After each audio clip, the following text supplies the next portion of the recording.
Pemirsa, seorang pria di Jepara, Jawa Tengah tega menganiaya mantan istrinya sendiri hingga tewas. Hampir di seluruh tubuh korban penuh dengan luka lebam akibat pukulan yang dilakukan oleh tersangka. Pembunuhan terjadi saat tersangka mendatangi korban yang berada di rumah sendirian dan tersangka mendatangi korban ini dengan maksud untuk meminta obat karena merasa telah diguna-guna. Tersangka tersulut emosi karena tuduhannya disangkal oleh korban. Dengan emosi tinggi, pelaku ini memukul korban hingga mengalami luka lebam dan hampir di seluruh tubuhnya mengalami luka-luka. Korban tewas akibat kehabisan nafas yang diduga akibat mulut dan juga hidung dibekap oleh pelaku. Baik, untuk mengetahui kasus ini, kita sudah terhubung dengan AKP Ahmad Masdar Tohari. Yang bersangkutan adalah Kasat Reskrim Polres Jepara. Selamat pagi, Pak Kasat. Selamat pagi, Assalamualaikum. Assalamualaikum, mohon waktu, Pak Kasat.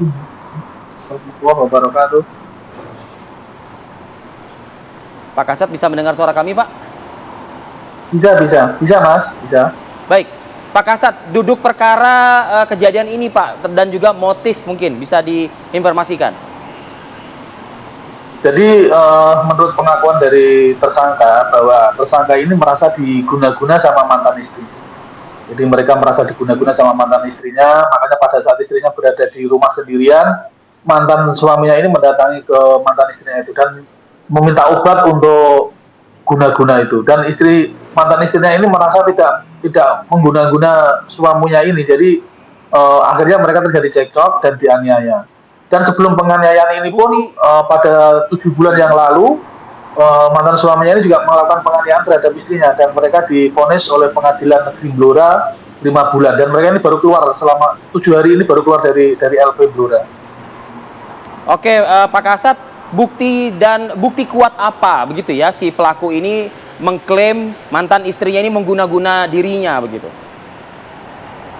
Jadi menurut mantan suaminya ini kan mereka merasa ini selalu ingat sama istrinya terus, jadi mereka merasa diguna-guna sama istrinya dan mereka minta obat untuk ditaruh di telinganya.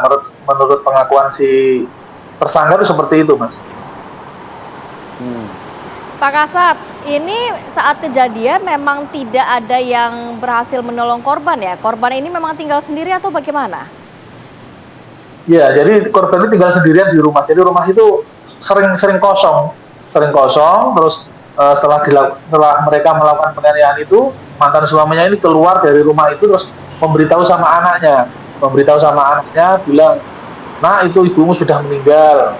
Terus anaknya bilang, mesti bapak mesti nakali ibu, bilang, "Coba kamu cek ke sana." Setelah anaknya mengecek, bapaknya ini melarikan diri. Setelah dicek anaknya memang benar ibunya ini sudah meninggal, ditemukan luka pada sekujur tubuhnya.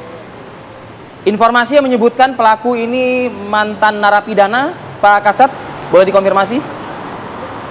Jadi menurut pengakuan suaminya ini, menurut pengakuan tersangka bahwa mereka ini baru keluar dari LP Blora dalam kasus KDRT juga terhadap mantan istrinya ini juga. Pak, apakah memang benar pelaku ini di bawah pengaruh narkoba, Pak? Jadi benar, Mbak, dari setelah kejadian 1 jam setelah kita tangkap, kita tes urin ternyata masih positif dan mereka juga masih tampak linglung, masih kayak orang saat habis menggunakan narkoba itu. Jadi mereka memang mengakui habis menggunakan narkoba itu. Pelaku ini satu orang saja kan ya, Pak ya? Iya, 1 orang. Sementara yang kita aman 1 orang. Karena dari tersangka juga ini masih berbelit-belit, belum fokus. Oke, Pak Kasat, konstruksi hukum, Pak, dan adakah indikasi ini dilakukan secara terencana oleh pelaku?